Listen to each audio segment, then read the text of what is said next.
My dad didn't mean to leave the line open. I'd called from my grandmother's kitchen asking about a small piece of paperwork when the rustle of his jacket came through, followed by my mother's voice and then his, clear as day. She's a burden, always has been. I froze, hands still on the drawer I'd been searching. They laughed, talking about plans I was never meant to hear, plans that circled around the house my grandmother left me. I didn't interrupt. I didn't call back. I stayed quiet, but only long enough to decide exactly how this story would end. Growing up, I learned early that love in our house came with conditions. Our place sat on a narrow street in a working-class suburb on the east side of Portland. Peeling paint, thin walls, a kitchen table that rocked no matter how many times my dad wedged cardboard under the leg. Robert and Denise called it home, but it never felt like one. Every argument, every slammed cabinet, every reminder of what they'd sacrificed sank into the floorboards like smoke. "You think we have money to burn?" my dad would snap whenever I needed something for school.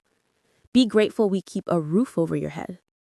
I was, or I tried to be, but every Friday afternoon, I'd watch the clock until I could escape to Grandma Eleanor's house across town. A quiet street, a wide porch, and a garden that always smelled faintly of lavender and warm soil. She'd meet me at the door with a hug that didn't tighten when I breathed, and ask about my week like the answer mattered. Her home felt like air after being underwater. In that house, I learned gentleness wasn't weakness. I learned silence didn't have to be sharp. She taught me to plant flowers, to budget, to build a life brick by brick instead of resenting the world for not handing one over. "You're capable, Emily," she'd say. "Don't let anyone convince you otherwise." When she passed unexpectedly, the grief hollowed me out. The reading of her will shook everyone else. She left me the house, a fully paid property worth close to $900,000, and left my parents a small cash amount they burned through in weeks. After that, they started calling my place the family home, as if the deed were merely a suggestion. My mother walked through rooms critiquing the paint colors I'd chosen. My father dragged his old recliner into the living room and planted it like a flag. I told myself they were grieving. I told myself letting them stay a while was the right thing. A while became years. They never contributed a cent to the utilities, mortgage-free upkeep, or maintenance, but they always had opinions. They talked about renovations I'd never agreed to. They dropped hints about how some families share everything. And when they planned their dream trip to Italy and France, they floated the idea of using the house's equity to fund it. "You're doing well, Emily," my mother said lightly, her fork scraping against her plate. "It's time you give back." I didn't take a loan for them, but I did pay for most of their trip out of guilt, so old it felt like instinct. They left the country smiling, wrapped in scarves they'd bought for the flight, promising souvenirs. I stayed home trying to believe that generosity wasn't the same thing as being used. The day everything shifted was so ordinary, it almost felt like a joke. I'd spent the morning showing real estate listings across Multnomah County and came home to the slow drip under the kitchen sink, a tiny leak my dad swore he'd fixed months earlier. I needed the warranty information for the faucet, one of the few things he'd actually installed himself. So I called him. Just a simple call, a practical question, nothing that should have detonated my entire life. He answered from somewhere loud, clinking glasses, street noise, laughter. "We're heading to dinner," he said, sounding irritated. I'd interrupted. "Check the drawer in the den. Should be under kitchen." I thanked him, told him to enjoy his night. He grumbled something I couldn't make out. Then came the rustle of fabric, footsteps, the muffled echo of my mother's voice. I waited for the click. There should have been a click, but instead, I heard my mother ask, "Who was that?" "Emily," he said, like the name itself exhausted him. Always something wrong with the house. My breath caught. They hadn't hung up. "Well," my mother sighed, "that's what happens when she gets handed a home she didn't earn. Eleanor should have left it to us. We would have used it wisely." I gripped the edge of the counter. My grandmother trusted me. She knew exactly what she was doing. Hearing them rewrite that truth clawed at something deep inside me. My father's voice sharpened. Once we're back, we're going to sit her down about our retirement. She needs to understand that house is our future. It's ridiculous. It's only in her name. My chest tightened. I'd always suspected they resented my ownership. I had never imagined they had a plan. My mother lowered her voice, but not enough. She feels guilty so easily. Just push a little. She'll sign whatever we need. Mention doctor bills. That always gets her. My stomach dropped. That wasn't worry. That was strategy. And if she resists, my father continued casually, remind her what we sacrificed for her. She owes us. By next year, the deed will have our names on it. My ears rang. My vision tunneled, but they weren't finished. She's always been a burden, my father said, as if finally saying aloud the truth he'd held for years. The laugh that followed, first his, then hers, broke something cleanly inside me like the snap of a bone. I don't remember ending the call. I only remember sinking onto the floor, back against the cabinets, the dripping faucet tapping a slow rhythm while the weight of every memory rearranged itself. Every criticized choice, every guilt trip, every reminder of sacrifice. None of it had been love. It had been leverage.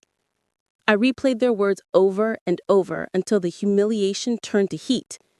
Then the heat sharpened into clarity. If they saw me as a burden, then I didn't owe them anything. I wiped my face, stood, and grabbed my laptop. I didn't scream or confront them. I didn't send a message or call back. I did something far more dangerous in their eyes. I began to plan. For 3 days, I moved like a shadow through my own life. I called in sick, claiming a fever I didn't have because I couldn't trust my voice not to crack in front of anyone. Every time I tried to make coffee or answer an email, my mind replayed the same sentence. She's always been a burden. Said so casually it may as well have been the weather. By the 4th morning, the numbness cracked. I opened my laptop and typed one name, Monica Hale, a family property attorney I'd worked with through clients. Sharp, calm, precise. The kind of person who didn't flinch at messy dynamics. Monica didn't react when I told her the house was deeded solely to me. She didn't react when I explained my parents had lived there rent-free for years. But when I repeated the words I'd heard over the open line, her jaw tightened just slightly. You are under no legal obligation to house your parents, she said. The property is yours. Their residency gives them no ownership. And if you want to end that arrangement, you can. Just document everything and don't warn them until you're ready. Those words, simple and factual, felt like someone had opened a window in a room I hadn't realized I'd been suffocating in. That afternoon, I called Jason Reed, one of the few colleagues who always treated me like an equal. I need a discreet sale, I said. No listing, no signs, fast. He didn't ask why. I know 2 off-market buyers looking for something in your area. We can hit around 980 if everything aligns. Exactly the number I needed. Once the dominoes were set, I moved quickly. I walked through every room with the notebook, creating 3 categories. Mine, theirs, uncertain. I didn't want a single accusation later. Boxes formed neat rows across the hardwood floors, my belongings taped and labeled for a mover. Theirs stacked separately with a plan already forming in my mind. I rented a storage unit under their names and paid 6 months up front. I arranged a moving team to handle the transfer on the same day. My own belongings would be delivered to a furnished, short-term apartment 2 hours away. Far enough to breathe, close enough to finish paperwork. Then came the rest of the logistics. New bank accounts, updated passwords, a new phone number, a new email. Each task felt like cutting a thread that had tied me to my parents my entire life. On the final night before the movers arrived, I walked slowly through the house. The empty walls echoed in a way that made the entire place feel unfamiliar. In the garden, the flowers Grandma Eleanor taught me to plant were just beginning to open. I crouched down, touched one of the petals. I'm not the burden you thought I was, I whispered, unsure whether I was speaking to them or promising something to myself. The next morning, when the truck pulled away with my boxes, I didn't look back. I had vanished quietly, legally, completely. My parents landed on a warm Thursday afternoon in early fall, the kind of day where the sun hangs low and the air smells faintly of dry leaves. I knew their flight schedule because they'd emailed it to me weeks earlier, expecting a ride home. I imagined them stepping off the plane, refreshed from wine tastings and boat tours, pulling luggage covered in stickers from cities I'd never seen. They had no idea the world they were returning to. At exactly 4:12 p.m., my old neighbor, Mrs. Whitaker, sent me a single text. They're here. I sat in my car outside my new apartment in Salem, hands wrapped around the steering wheel until my knuckles blanched. I didn't need to be at the house. I knew exactly what was happening, step by step. They would pull into the driveway, still laughing about their trip.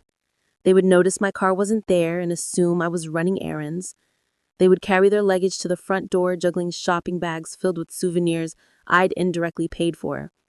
Then Robert would take out his key. He would slide it into the lock. He would turn it, and he would hear nothing but a dull, empty click. The image steadied me. I closed my eyes and breathed in the quiet of my new apartment. Later, Mrs. Whitaker called. I answered on the first ring. "Emily, they're losing it," she whispered, trying not to laugh. "Your dad tried the key 4 times. Your mom's banging on the door like someone's inside." I could picture it so clearly, their disbelief turning to confusion, their confusion curdling into anger. "What are they doing now?" I asked, my voice too calm even for me. "They're walking around the house checking windows. Oh, your dad is saying you must have changed the locks without permission." "Emily, sweetheart, this is something else." It was, and it was only the beginning. An hour later, I got my first voicemail. "Emily, what the hell is going on? The key doesn't work. Call me back immediately." The next one from my mother arrived 5 minutes later. "Honey, this must be a misunderstanding. We're worried. Where are you? Why is the house empty? Please call us." Not a single crack of self-reflection, not 1 ounce of accountability, just shock that the world wasn't bending to them the way it always had. Then came the voicemail I had been waiting for. "We found your little note. A burden did this. Really? Is that supposed to be funny? You can't just sell our home out from under us. Expect a lawyer." Every sentence dripped entitlement, each word confirming I had done the right thing. They didn't call again that night, but I knew they would escalate. I didn't have to wait long. At 10 the next morning, my phone buzzed with a message from my office. "Your parents are here. They're yelling. The boss asked them to leave. Do you need help?" Heat rose up my neck. Even after everything, they still believed embarrassment would scare me into compliance. I called the office to apologize, and my boss said gently, "Take all the time you need, Emily. They won't be allowed back in." It was the first time someone outside my grandmother had fully taken my side. That evening, my new number, shared with almost no one, rang. I almost didn't pick up, but curiosity tugged at me. "Tomorrow," my father's voice said, clipped and simmering with restrained anger. 10 o'clock, Maple Street Cafe. If you don't show up, we're going to your workplace again, and we won't be polite." He hung up before I could respond. My pulse thudded in my ears, but fear didn't come. Something colder did, a clarity I hadn't felt since hearing that open call. This time, I wouldn't show up as their daughter. I would show up as the woman who had finally learned how to protect herself.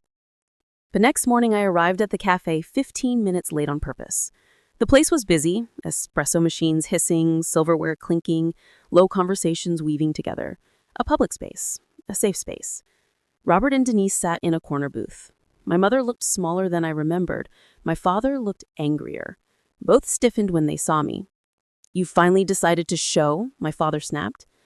I set my phone on the table, deliberately letting the gesture speak for itself. "I'm here," I said, "but I won't be shouted at. Say what you came to say." "What did you do to our home?" my mother burst out, her voice trembling. "Why would you sell it without telling us? We lived there." "It was never your home," I said quietly. "You lived there because I allowed it, and you repaid that by planning to take it?" My father leaned forward. "We were discussing our future. You completely misunderstood." Before he could finish, I tapped my phone screen. Their voices poured out. The recording filled the corner booth. "She's a burden. When she signs the house over, we're set. Use guilt. She falls for that. She owes us." My mother's hand flew to her mouth. My father's face drained of color, then flushed a deep red. "How dare you record us?" "I called you. You forgot to hang up. I heard every word, and it showed me exactly where I stand in this family." My mother started crying, her shoulders shaking just enough to look convincing to the untrained eye. Once that would have worked. Once I would have folded instantly. Not now. I paid the bills, I maintained the home, I supported a vacation I couldn't even afford for myself. and you still saw me as a burden to manage. So here's what's going to happen. Their crying quieted, their breathing stilled. I'm done. No more money, no more support, no more guilt. If you contact my workplace again, I will take legal action. If you show up at my home, you will meet security. If you continue harassing me, you'll meet my attorney. You can't just cut us out of your life, my father hissed. I'm not cutting you out, I said, standing. You pushed me out a long time ago. I'm just finally walking away. My mother whispered, Where will we go? What are we supposed to do? That, I said, with a steady calm I didn't know I possessed, is something you'll have to figure out on your own. For the first time, I picked up my phone, slid it into my bag, and stepped out of the booth. Neither of them reached for me, neither called my name. When I walked out into the crisp fall air, I didn't look back. In the weeks after the cafe confrontation, the silence was almost disorienting. No voicemails, no emails, no uninvited appearances at my office, just quiet, heavy at first and oddly peaceful. I moved through my new townhouse in Richmond like someone learning how to breathe correctly for the first time. The place was smaller, simpler, but every corner belonged to me. No lingering tension, no old recliner facing the TV like a throne, no footsteps that made my stomach tighten. I returned to work with a focus I hadn't had in years. My clients noticed, my boss noticed, even I noticed. Without constant emotional drain, I had energy left over for my job, for my friends, for myself.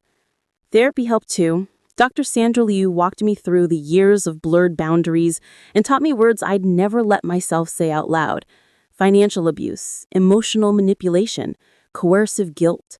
Naming things didn't erase them, but it stripped them of their power.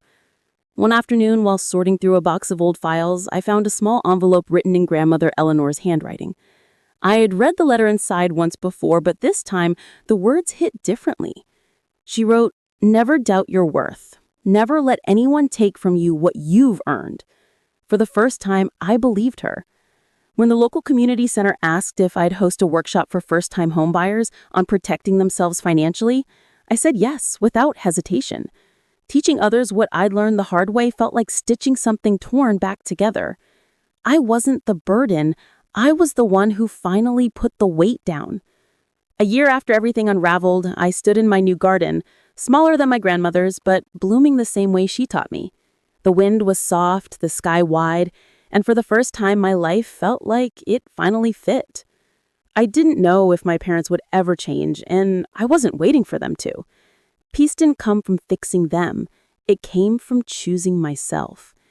If you've ever had to walk away to protect your own well-being, you're not alone. Share your story in the comments and don't forget to like and subscribe.